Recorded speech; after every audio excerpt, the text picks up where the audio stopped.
दोस्तों आज हम अदानी विल्मा लिमिटेड को डिस्कस करने वाले हैं, साथ में हम अदानी पावर को डिस्कस करेंगे।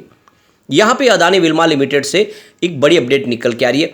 अदानी विल्मा लिमिटेड की जो पार्टनर कंपनी यानी विल्मा लिमिटेड सिंगापुर, उसने जो रिजल्ट दिया है उस रिजल्ट में तो काफ़ी ज़्यादा कमजोरी देखने को मिली है। लेकिन क्या यहाँ पे अदानी विल्मा लिमिटेड के रिजल्ट में भी वैसी कमजोरी रहेगी या पिछली बार के मुकाबले इस बार रिजल्ट बेहतर रह सकता है? तो इस वीडियो के माध्यम से उसको हम अच्छे से समझने की कोशिश करेंगे। और जैसे कि पूरा मामला आप लंबा खींचता हुआ दिखाई दे रहा है, सेबी ने 6 महीने का समय मांग लिया, तो क्या अदानी विल्मा लिमिटेड में इस समय इन्वेस्टमेंट करना चाहिए या फिर रिजल्ट का इंतजार करना चाहिए, रिजल्ट के बाद हमें निवेश करना चाहिए? दूसरी तरफ अदानी पावर की बात करें तो अदानी पावर ने भी अपने Q4 के रिजल्ट की डेट डिक्लेयर कर दी है। साथ में यहाँ पे रेटिंग एजेंसी की तरफ से रेटिंग दी गई अदानी पावर के कर्ज के ऊपर, जो बहुत ही शानदार है। तो उस खबर को भी अच्छे से हम समझेंगे और पिछले रिजल्ट की तुलना करेंगे कि क्या इस बार रिजल्ट बेहतर रह सकता है, क्योंकि Q3 देखें तो काफ़ी ज़्यादा निराशाजनक था अदानी पावर का। दूसरी तरफ देखें तो सेबी ने जिस तरह से 6 महीने का वक्त मांगा, उसके बाद में अब विपक्ष फिर से हमलावर हो गया और कहने लगे विपक्ष की तरफ से कि ये तो आप देखें एक सोची समझी रणनीति के तहत हो रहा है, अब ये पूरा मामला आगे जाके दफन हो जाएगा, इसके बारे में आगे जाके लोग बात भी नहीं करेंगे, बहुत पुराना मामला हो जाएगा, फिर इस तरह से अदानी ग्रुप को एक बड़ी राहत मिल जाएगी। तो ऐसी बातें बहुत निकल के आ रही है। तो क्या है पूरा मामला समझने की कोशिश करेंगे और क्या इस समय अदानी ग्रुप के शेयरों में अब निवेश कर लेना चाहिए, क्योंकि इन्वेस्टर है जो इस समय अदानी ग्रुप के साथ खड़े हैं, चाहे इंडिया के हो या फिर वर्ल्ड के दूसरे देशों के हो, यूएस से हो, जापान से हो, सभी इस समय अदानी ग्रुप के साथ खड़े हैं। तो इन सारी बातों को समझेंगे इस वीडियो के माध्यम से।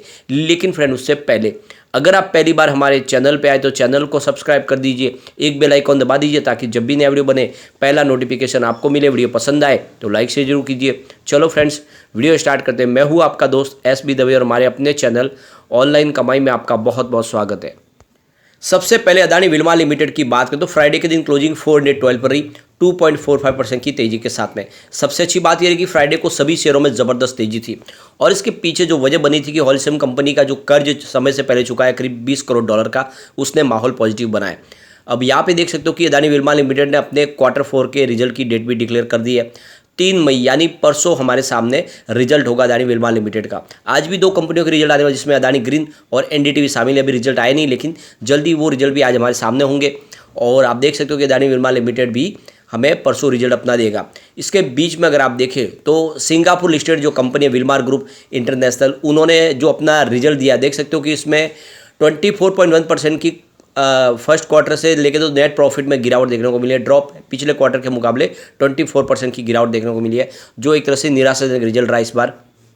आपको पता ही होगा कि जो विल्मार ग्रुप और अदानी ग्रुप दोनों का ही जॉइंट वेंचर है अदानी विल्मार, जिसमें दोनों की 50-50% की पार्टनरशिप है। सबसे बड़ी बात है कि विल्मार ग्रुप पूरे वर्ल्ड के अंदर सबसे बड़ी जो फूड प्रोड्यूसर कंपनी है और उसका नेट प्रॉफिट रहा वो $381.9 मिलियन के आसपास रहा है Q4 के दरमियान।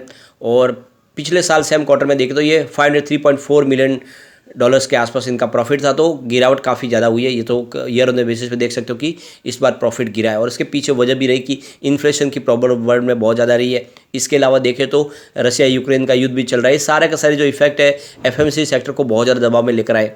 यहाँ पे देख सकते हो कि विल्मार ग्रुप की तरफ से कहा गया कि उनका जो नेट प्रॉफिट है उसमें 16.5% का क्वार्टर ऑन बेसिस पे वृद्धि रही है और जो नेट सेल्स है कंपनी का वो काफ़ी एक रिकॉर्ड हाई पे पहुंचा है। यानी उनके हिसाब से बिजनेस काफ़ी अच्छा, ईयर ऑन बेसिस पे कमी रही, लेकिन business quarter on quarter basis पे काफ़ी अच्छा वृद्धि दिखाई है।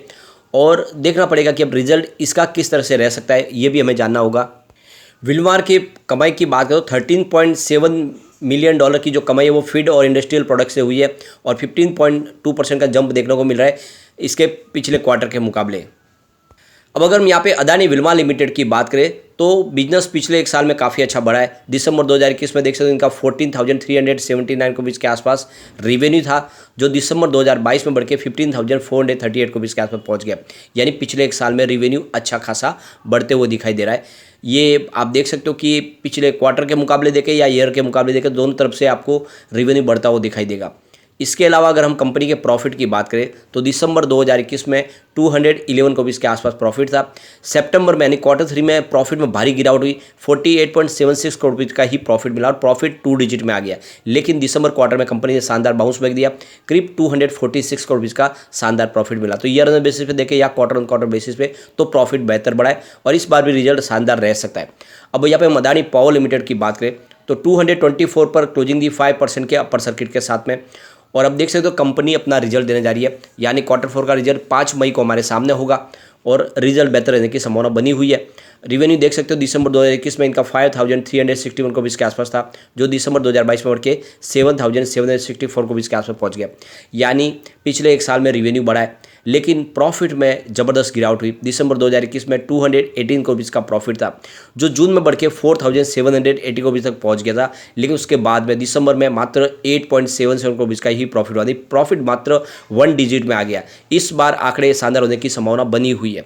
इसके बीच में एक बड़ी अपडेट और निकल के आ रही है। यहाँ पे जो एक्सचेंज को जानकारी दी गई है, अदानी पावर ने जो कर्ज लिया हुआ है 32,803 करोड़ रुपीज़ का जो कर्ज है, जिसका 31 मार्च तक की जो यहाँ पे जो इनकी नेट बोरोइंग है उसको जो रेटिंग दी गई है, तो India rating and research agency की तरफ से यहाँ पे A+ की रेटिंग मिली है। यानी इन्होंने जो कर्ज लिया उसके ऊपर रेटिंग बहुत ही शानदार है। इसका मतलब ये हुआ कि ये जो कर्ज लिए है वो कर्ज आराम से चुका सकते, और इसीलिए यहाँ पे इंडिया रेटिंग ने इसको A+ की रेटिंग दी है। तो ये बहुत ही बेहतर रेटिंग इनको मिली हुई है, और इसकी वजह से देखें तो ये जो कर्ज है इसका आने वाले समय ये आराम से भुगतान भी कर सकते हैं। वैसे भी देखें तो अदानी ग्रुप जो भी अपने भले ही ज़्यादा कर्ज लिए हो, लेकिन कर्ज जो भी दिया वो समय पे चुका सकते हैं, क्योंकि उनका जो एसेट काफ़ी अच्छा है। और वैसे भी देखें तो पावर सेक्टर में जिस तरह से इस समय तो काफ़ी अच्छी डिमांड बढ़ रही है इलेक्ट्रिसिटी की समर सीजन की वजह से भी, तो इसका जो इस बार Q4 है बेहतर रहने की पूरी संभावना है। पिछले बार के मुकाबले जहाँ पहले 1 डिजिट में प्रॉफिट गया, इस बार फिर से 2 डिजिट में जाने की आराम से संभावना है, और अगर 3 डिजिट में जाए तो ये बहुत बड़ी बात हो जाती है। तो कुल मिला के देख सकते हो कि इंतजार करना होगा हमें 5 मई का। इसके बीच में देखें तो जैसे कि सेबी ने समय मांग लिया सुप्रीम कोर्ट से 6 महीने का। सेबी ने कहा है कि ये जो पूरा मामला इसको समझने में हमें थोड़ा समय लगेगा, क्योंकि बहुत सारे ऐसे ट्रांजैक्शन है जो काफ़ी पहले हुए थे, जिनको हमें खंगालना होगा और उनकी कड़ी से कड़ी मिलानी होगी। और एक तो जनरली से उन्होंने बताया कि ऐसी जांच में 2 साल लग जाते हैं, लेकिन हम बहुत तेज़ी से इसके ऊपर काम करेंगे, इसको वरीयता देंगे तो भी 6 महीने तो लग ही जाएगा। अभी सुप्रीम कोर्ट ने इसके ऊपर अपना कोई भी यहाँ पे देखो तो कोई उन्होंने फैसला लिया नहीं है कि वो 6 महीने देंगे या फिर कम देंगे। लेकिन इसके बीच में देखें तो जयराम रमेश जो कांग्रेस के लीडर है, उनका कहना है कि एक तरह से देखें तो ये जो सेबी ने जो 6 महीने मांगे, इसका मतलब ये कि जो अदानी का पूरा मामला उसको दफन करने की ये प्रक्रिया है। आने वाले समय लोग इसको भूल जाएंगे और अदानी को किसी प्रकार की कोई प्रॉब्लम नहीं होगी, इसीलिए इस तरह से 6 महीने का वक्त मांगा गया। लेकिन अगर उसको टेक्निकली लेवल से देखें तो आपको ये समझ में आएगा कि वाकई में जांच बहुत टेढ़ी खीर है, क्योंकि बहुत सारे जो ट्रांजैक्शन है वो विदेशों से हुए, वहाँ से वो जानकारी लानी होगी, कि इंडिया से तो जानकारी लेनी नहीं है, दूसरी एजेंसियाँ होगी, दूसरे देश से लेने होगी, तो उसमें समय लगने वाला है और वो समय के बाद में ही क्लियर बात हो जाएगी। तो यहाँ पे फिर से कहने लगा है कि जो विपक्ष है वो कह रहे हैं कि जेपीसी ही इसकी सही जांच कर सकते हैं और इसलिए जेपीसी का गठन होना चाहिए। तो कुल मिला के देख सकते हो कि विपक्ष हर मौके पे अदानी ग्रुप को घेरने की कोशिश करते हैं, लेकिन अदानी ग्रुप उसमें से निकलने की कोशिश हर बार करे और उनको उसका बेनिफिट भी मिल रहा है, क्योंकि इस समय देखें तो अदानी ग्रुप के जो भी निवेशक है उनके साथ में खड़े उनको नया कर्ज देने को भी तैयार है, और ये अदानी ग्रुप की एक तरह से जीत है। और अभी वैसे भी 6 महीने का समय, तो अगर रिजल्ट बेहतर है तो यहाँ पे फिर से एक तेजी का दौर शुरू हो सकता है। तो हमें रिजल्ट का इंतजार करना होगा। आप देख सकते हो कि 3 तारीख को अदानी विल्मा लिमिटेड का रिजल्ट आएगा, और रिजल्ट बेहतर होगा तो फिर अदानी विल्मा लिमिटेड में एक ज़बरदस्त तेजी का दौर शुरू हो सकता है, क्योंकि ये जो सेक्टर है बहुत ही शानदार है। और आप देख सकते हो कि कंपनी, आप देख सकते हो कि एडिबल ऑयल में इंडिया में नंबर 1 है, और ये काफ़ी बड़ी बात है।